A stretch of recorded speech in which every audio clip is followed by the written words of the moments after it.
我同事田島生同我講過一樣嘢，佢話喺入咗而家呢間公司之前，其實係做 lift 保養維修嘅。嗰間公司全年無休，24小時有人值班，夜班就係每個區域2個人輪流做。有一晚，田島生同另一個同事值夜班，突然收到附近醫院打嚟嘅電話，話 lift 停咗，門又開唔到，即係有人困咗入去。佢哋準備好工具，急急腳去到醫院。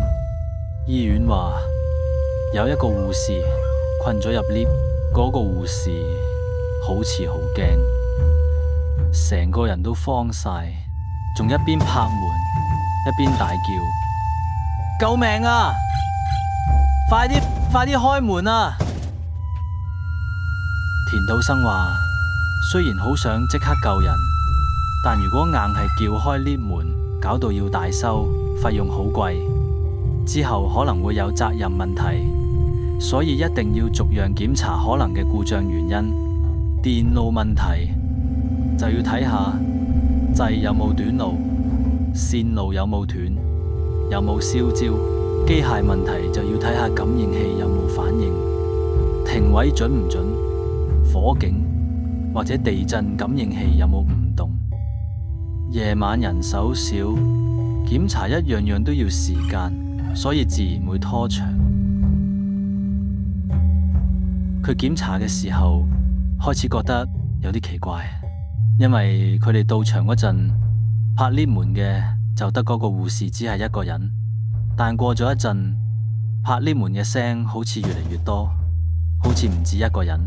佢心諗：咦，怪喎，但係救人要緊就冇理住，繼續查，搞咗20-30分鐘都揾唔到原因。冇辦法，最後唯有用工具硬撬開 lift 門，但係入邊啲人仲不停拍 lift 門，佢哋大聲叫：我哋要撬門啊，好危險，麻煩你退到落最入邊。不過入邊啲人完全冇停手，仲拍得越嚟越大力。田島生同醫院啲人一齊大聲重複叫咗好多次，但拍 lift 門聲越嚟越響。最後醫院負責人話：冇辦法啦，撬開佢啦。於是佢哋就用機械工具撬開 lift 門。門一打開，入面得一個護士踎咗喺 lift 右邊角落度鞋，冇其他人，佢亦冇拍 lift 門。好不容易救咗出嚟，但佢已經冇力自己企起身，要其他護士扶住先行得出嚟。佢一路講，嗰啲黑色嘅人越嚟越多，越嚟越多。佢究竟見到咩嘢呢？